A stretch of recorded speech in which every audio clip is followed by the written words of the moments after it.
Evil Dead Rise, all the spoilers, all the bloody spoilers. Let's go.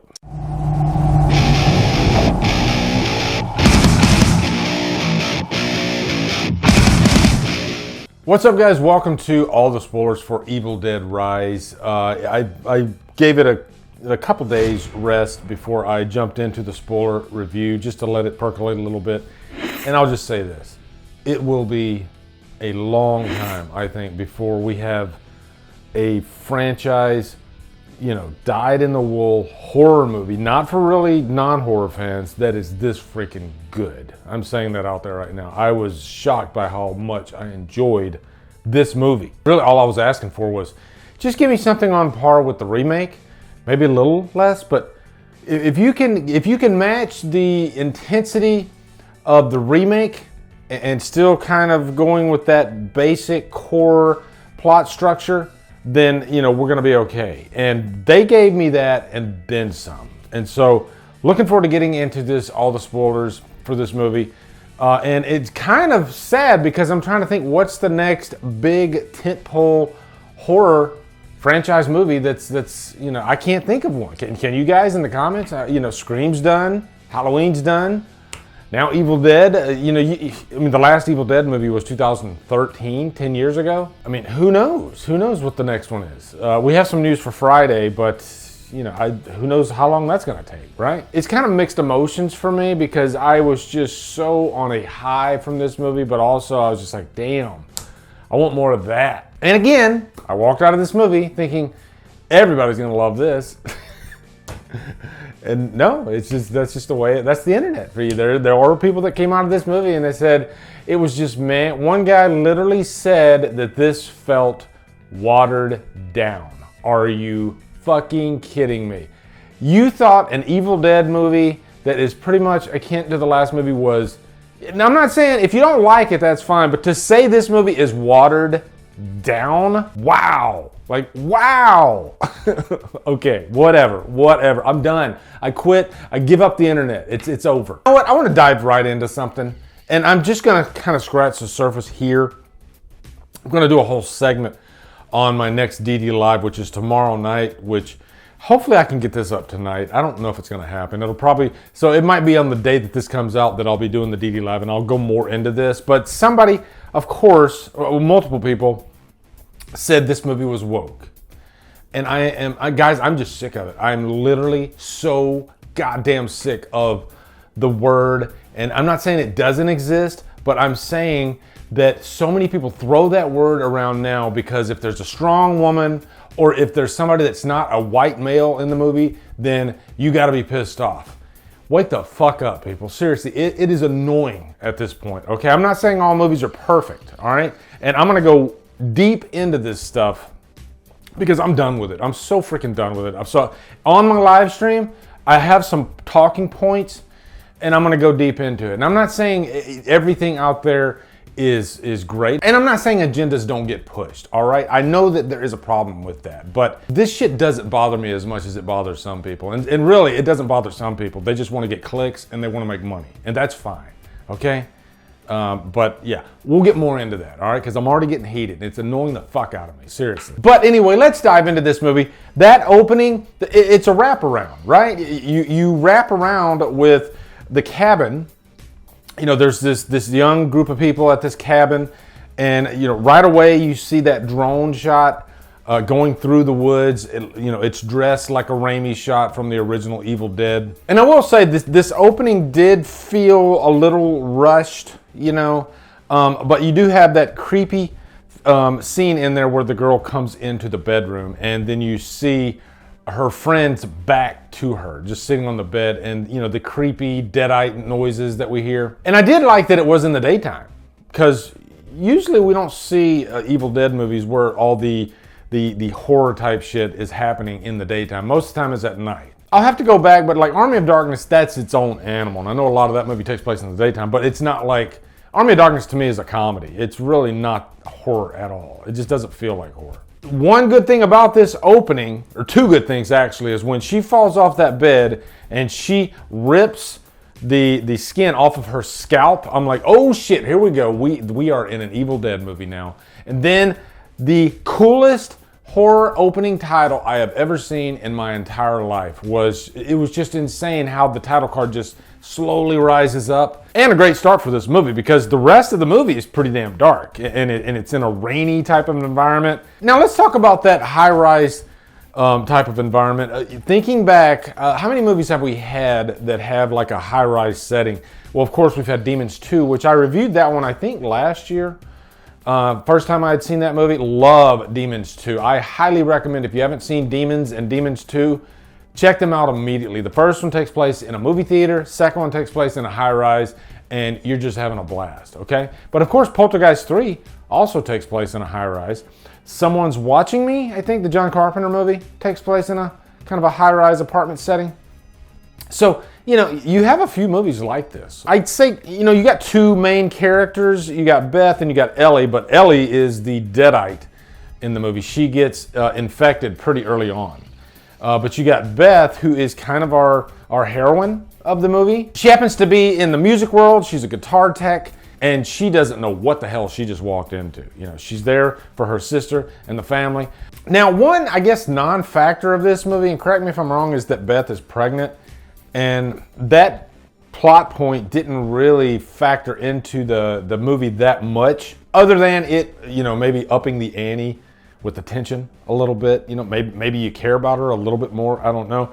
But Beth was such, in my opinion, a strong character that you didn't really need her to be pregnant, especially with that amazing final act, which we will get to. But how do the Deadites get released? Well, this high-rise, it used to be a bank, I guess, and one of the children goes down, and he goes into this room, and he sees like all these crosses, these hanging crosses and everything. And this is where he finds the vinyl records, and of course the Book of the Dead. And so, you know, later in the movie, he plays the record. And this was a unique spin on it because we haven't done this before. Now, in the first couple movies, there was this tape player, I guess, that they used, this reel.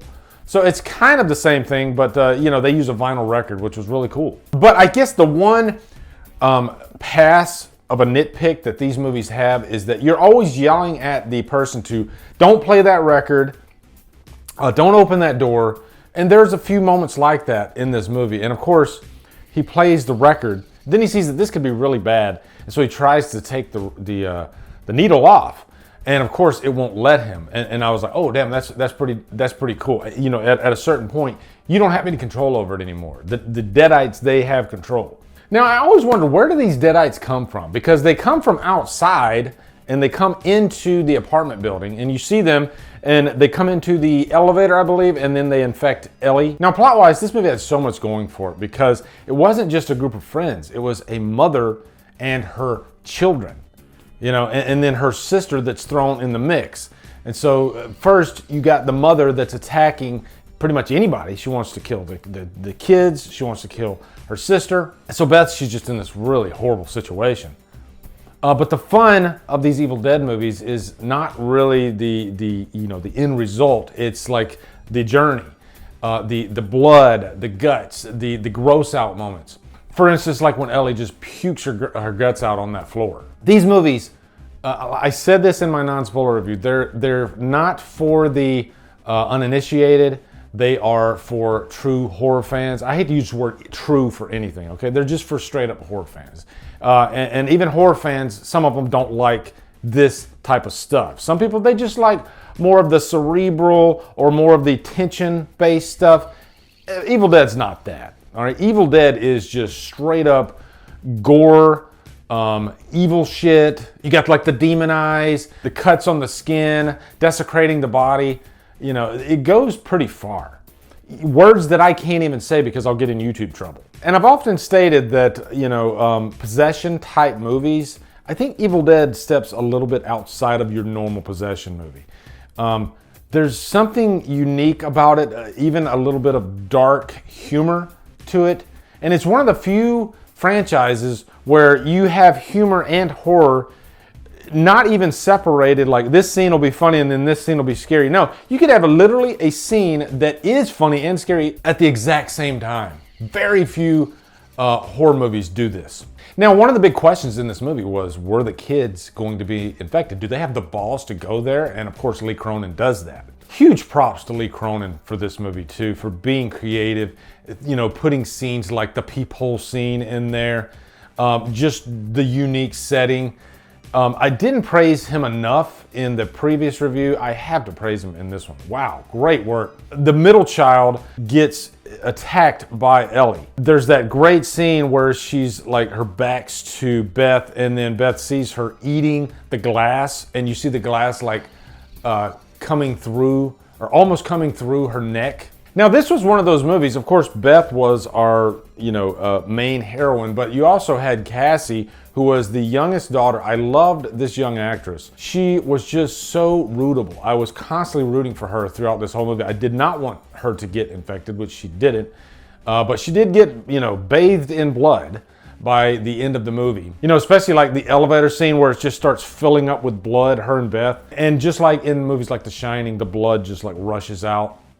A lot of great visual cues in this movie. You might even say that it has some of the most interesting visual style out of the entire franchise. Now, let's jump into that final act, because I really wanted to discuss this and the choices, creative choices that were made when they get down into the parking structure, and it is just a complete bloodbath. Now, this is where I can kind of compare this movie to like The Thing, because you had these conjoined Deadites with Ellie I guess the center head of the conjoined Deadites. I'd never seen anything like this before.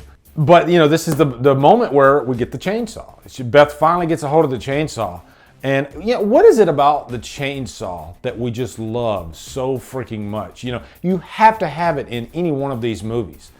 Otherwise, it almost doesn't count. To the few commenters that stated that this didn't feel like an Evil Dead movie, I really racked my brain over the last 24 hours trying to figure out how could you say that this doesn't feel like an Evil Dead movie? I think this feels more like Evil Dead than the last Evil Dead felt like. And I love the remake. It's one of my favorite remakes. But this really felt like an Evil Dead movie, especially with like the Evil Dead 2 callbacks to Come and Get Some. When she said Come and Get Some, I couldn't help it. I had to fist bump. The Dead by Dawn chants. This is one of those movies, I think it had like 3 good Evil Dead call-outs, and it didn't overload the movie, I didn't think. I think it was definitely its own thing. It had a great plot going on. It was different, but you still had some nice little callbacks, which is cool. But the conjoined Deadite, I think, is that like a wood chipper, something like that? And then she's just like pushing them in the wood chipper with the chainsaw, and it's glorious. Watered down? Are you kidding me? Jesus. Now, I definitely want to give a shout out to this guy on Twitter, Billy Butcher Vaz Normandy. And he brought up that scene with the wood chipper, and there's a moment where Ellie, I guess the Deadite version of Ellie, you know how in these movies, they'll use the voice of the host to try to confuse the other party, So, and in this case, it's a family member. What he pointed out was how Ellie was, listening to her family being crushed. So I guess playing with Beth's emotions and mentally torturing her. And that's another thing that works so well about these Evil Dead movies, is how they can, change on a dime to try to trick you.